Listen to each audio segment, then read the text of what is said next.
നിങ്ങളുടെ ഇഷ്ട പരമ്പരകൾ എക്സ്ക്ലൂസീവായി സൺ നെക്സ്റ്റ് ആപ്പിലൂടെ തികച്ചും ഫ്രീ ആയി. ഇപ്പോഴേ ആപ്പ് ഡൗൺലോഡ് ചെയ്യൂ. നിനക്കെന്താ റൂമിൽ പോയി കിടന്നാ പോരായിരുന്നോ? ആന്റി, ഞാൻ വെറുതെ വന്നിരുന്നതാ. പക്ഷെ ഞാൻ ഉറങ്ങിപ്പോയത് അറിഞ്ഞില്ല. ഇതൊക്കെ ഈ വീട്ടിലെ പുതിയ സംഭവമാണല്ലോ ജയ. എന്ത് പുതിയ സംഭവം? ഒരാൾക്കൊരു ആപത്ത് വരുമ്പോ ഇങ്ങനെയൊക്കെ തന്നെ എല്ലാവരും ചെയ്യുന്നത്. അങ്കിളെ, ഇനി ഇതിന്റെ പേരിലൊരു സംസാരം വേണ്ട. അങ്കിളെ വന്ന് ചോദിച്ചപ്പോഴാ ഞാൻ ഇവിടെ കിടന്നെന്ന് ഓർത്തത് പോലും. നീ ഇവിടെ വന്ന് കിടന്നതല്ലേ ഇപ്പൊ പ്രശ്നമായത്? ജയ, വെറുതെ ഇരുട്ടുകൊണ്ട് ഓട്ട അടിക്കരുത്, മനസ്സിലായോ? ജയ, മറ്റുള്ളവർ ഇവിടെ അരിയാഹാരം തന്നെ കഴിക്കുന്നേ. അതുകൊണ്ട് ബുദ്ധിക്കും ചിന്തയ്ക്കും ഒന്നും ഇതുവരെ കുഴപ്പമൊന്നും ഉണ്ടായിട്ടില്ല. ദേവേട്ടൻ എന്തൊക്കെയാ പറയുന്നേ? അതിന് മാത്രം ഇവിടെ എന്തുണ്ടായിന്ന? ഒന്നും ഉണ്ടാവാതിരിക്കാനാണ് ഞാൻ ഈ പറയുന്നേ. അങ്കിളെ, വിട്ടേക്ക്. മാനസയും സൂര്യയും കേട്ടാ വിചാരിക്കും ഞാൻ എന്തോ അങ്കിളിനോട് പരാതി പറഞ്ഞു. പരാതി പറഞ്ഞാൽ മാത്രമോ ഇതൊക്കെ മനസ്സിലാക്കാൻ പറ്റുള്ളൂ? ജയ, നീ ചെയ്തത് എന്ത് നല്ലതിന് വേണ്ടിയാണെങ്കിലും അത് മറ്റുള്ളവരെ വേദനിപ്പിക്കുന്ന രീതിയിലാവരുത്. സൂര്യക്കെന്താ ബോധമില്ലാതെ പോയോ? എവിടെ? ഞാൻ അവനൊന്ന് കാണട്ടെ.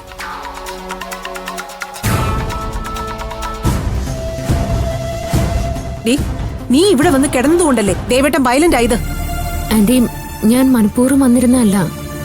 ഇനിയിപ്പോ പറഞ്ഞിട്ട് കാര്യമില്ലല്ലോ.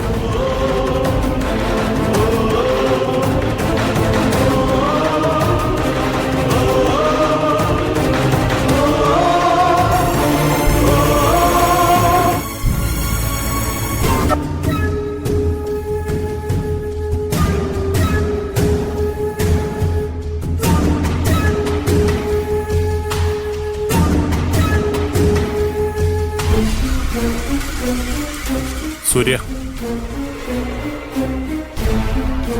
സൂര്യ,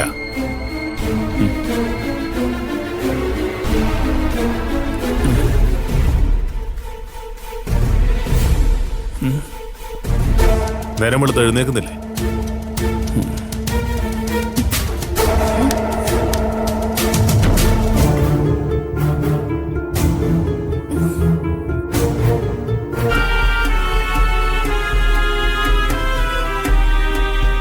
എന്താണ് ഇവിടെ വന്ന് നടക്കുന്നത്? ഭാവനോട് പറഞ്ഞാ പോരായിരുന്നു? ഭാവന തന്നെയാ സൂര്യോട് ഇവിടെ ഇരിക്കാൻ പറഞ്ഞിട്ട് പോയത്. ഇവളെന്തോ പതിവില്ലാതെ സ്ഥിരമായിട്ട് പേടിക്കുന്ന സ്വപ്നങ്ങൾ കാണുന്നു ദേവേട്ട. എന്നാ പിന്നെ നിനക്ക് മാനസിയോടൊപ്പം കിടന്നാ പോരായിരുന്നു? വെറുതെ എന്തിനാ സൂര്യയെ ബുദ്ധിമുട്ടിച്ച്? ദേവേട്ട, ഇവനൊരു ബുദ്ധിമുട്ടും ഇല്ല. സൂര്യയുടെയും ഭാവനയുടെയും കുഞ്ഞിനു വേണ്ടി മാനസമോള് കഷ്ടപ്പെടുമ്പോ നമുക്ക് ഇതുപോലുള്ള സംരക്ഷണമൊക്കെ ആവാം. അതിനിവിടെ വേറെ ആളില്ലാതൊന്നുമില്ലല്ലോ. ഇനി അതൊരു വിഷയമാക്കണ്ട സാർ. മാനസയുടെ അപ്പോഴത്തെ അവസ്ഥ അതായിരുന്നു. പോലെ നിന്നെ മാത്രം എനിക്ക് നോക്കിയാൽ പോരല്ലോ. എന്റെ ഭാര്യ എന്ന് പറഞ്ഞൊരു പെണ്ണുകൂടി ഈ വീട്ടിലുള്ളതല്ലേ. ഭാവന സെറ്റിലിരുന്ന് ഉറങ്ങുന്നത് കണ്ടപ്പോഴാ ഞാൻ ഈ വിവരം അറിയുന്നത്. മോനെ, നീ ഇവിടെ ഇരുന്നൊന്നും തെറ്റാണെന്ന് ഞാൻ പറയുന്നില്ല. വെറുതെ എന്തിനാ മറ്റൊരാളുടെ മനസ്സിനെ വിഷമിപ്പിക്കുന്നത്?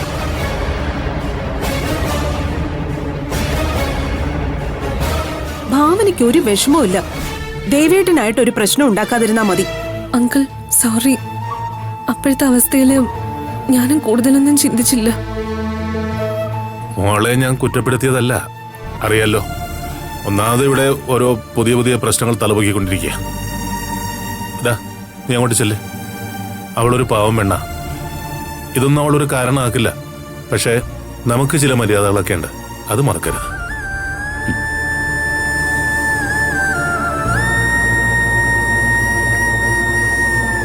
മോളെ, നിന്റെ ആന്റിക്ക് ചില സമയത്ത് ബുദ്ധി തീരെ കുറവാ.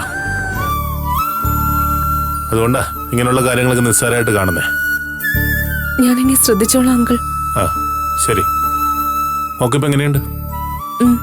ഓക്കെ ആണ് അങ്കിൾ.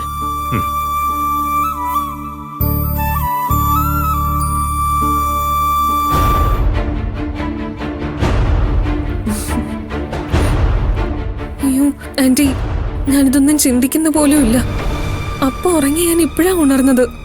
അതുകൊണ്ടാ മോളെ സൂര്യയെ ശല്യപ്പെടുത്തണ്ടെന്ന് ഞാൻ ഭാവനയോട് പറഞ്ഞത്. ഭാവനയല്ലേ സൂര്യയോട് ഇവിടെ ഇരിക്കാൻ പറഞ്ഞത്? അല്ലെങ്കിൽ തന്നെ അവൻ മോക്ക് അന്യനൊന്നും അല്ലല്ലോ. അടുത്തൊന്നും ഇരുന്നെന്ന് കരുതി ഇത്രയൊക്കെ വിഷയമാക്കാൻ. എന്താ വേണ്ടെന്ന് എനിക്കറിയാം.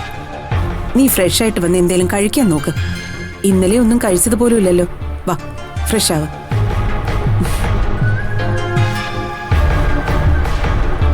ശരി.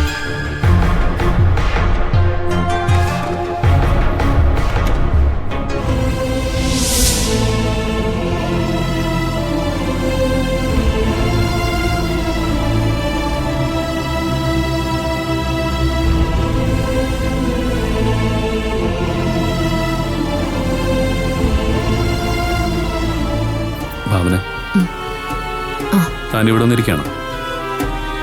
അതെ സൂര്യ. സൂര്യ സമാധാനത്തോടെ വരട്ടെ എന്ന് കരുതി. ഞാൻ ഇന്നലെ മാനസയുടെ അടുത്ത് പോയിരുന്നത് തനിക്ക് വിഷമമായില്ലേ? ഏയ്, എനിക്കെന്ത് വിഷമം. മാനസയുടെ അവസ്ഥ ഞാനും കണ്ടതല്ലേ. തന്നോട് അവിടെ വന്നിരിക്കാനല്ലേ ഞാൻ പറഞ്ഞത്. സൂര്യ അങ്ങനെ പറഞ്ഞപ്പോൾ തന്നെ ആൻറ്റി എന്നെ വിളിച്ചുകൊണ്ട് പുറത്തേക്ക് ഇറങ്ങിയില്ലേ. സൂര്യ, ആൻറ്റിയെ പോലുള്ള വക്രബുദ്ധിയോ ഇടുങ്ങിയ ചിന്താഗതിയോ ഒന്നും എനിക്കില്ല. സാഹചര്യങ്ങൾ മനസ്സിലാക്കാനുള്ള ബുദ്ധിയും എനിക്കുണ്ട്. പക്ഷേ ആൻറ്റി പോലെ സാഹചര്യങ്ങളെ സൃഷ്ടിക്കാൻ എനിക്കറിയില്ല. അവസാനം മാനസെ നമ്മൾ രണ്ടാളും വെറുക്കുന്ന ഒരവസ്ഥയിലേക്കായിരിക്കും ആൻറ്റി നമ്മളെ കൊണ്ട് എത്തിക്കാൻ പോകുന്നത്. അമ്മ എന്തോ കാണിക്കട്ടെ, നമ്മളെ മനസ്സിലാക്കിയ പോരെ. സൂര്യ, നമ്മൾ മാത്രമല്ല ഈ വീട്ടിലുള്ളത്. അങ്കിള് വന്ന സെറ്റിയിലിരുന്ന് മയങ്ങിപ്പോയി എന്നെ ഉണർത്തിയത്. ഒന്നുമില്ലെങ്കിലും അങ്കിളിന് എന്നെയും സൂര്യനെ കുറിച്ച് ഒരു മതിപ്പുള്ളതല്ലേ. അച്ഛനും സഹിക്കാവുന്നതിന്റെ അപ്പുറം സഹിക്കുന്നുണ്ട് ഭാവന. ഇനി എന്ത് ചെയ്യാനൊക്കും? ഇതിപ്പോ എവിടെയാ പോയി അവസാനിക്കുന്നതെന്ന് പോലും ഒരു നിശ്ചയമില്ല സൂര്യ. അങ്ങനെയുള്ള ചിന്താഗതിയാ ആന്റിയുടേത്. താൻ വിഷമിക്കാതിരിക്കെ, ഞാനില്ലേ കൂടെ.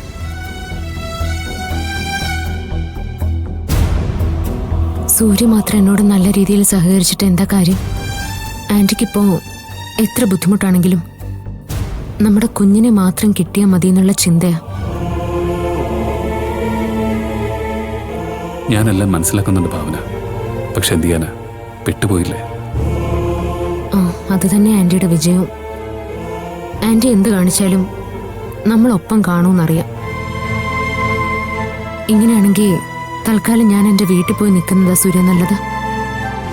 അപ്പോ തനിക്കെന്നെ ഇവിടെ വിട്ടിട്ട് പോകണമല്ലേ? സൂര്യ, എനിക്ക് അഭിനയിക്കാനൊന്നും അറിയില്ല. ആന്റിക്കൊപ്പം നിൽക്കണമെങ്കിൽ അഭിനയം അറിഞ്ഞിരിക്കണം. താൻ സമാധാനപ്പെട്, എല്ലാത്തിനും ഒരു അവസാനം ഉണ്ടാവും. പിന്നെ തൻ്റെ അമ്മയുടെ സൗകര്യം പോലെ കാര്യം പറഞ്ഞു. മാനസ കള്ളം പറഞ്ഞതാണെന്നും കുഞ്ഞ് നമ്മളുടേതാണെന്നും പറഞ്ഞേക്ക്. പാവം, അല്ലെങ്കിൽ ആൻറ്റി ആകെ ടെൻഷനാവും.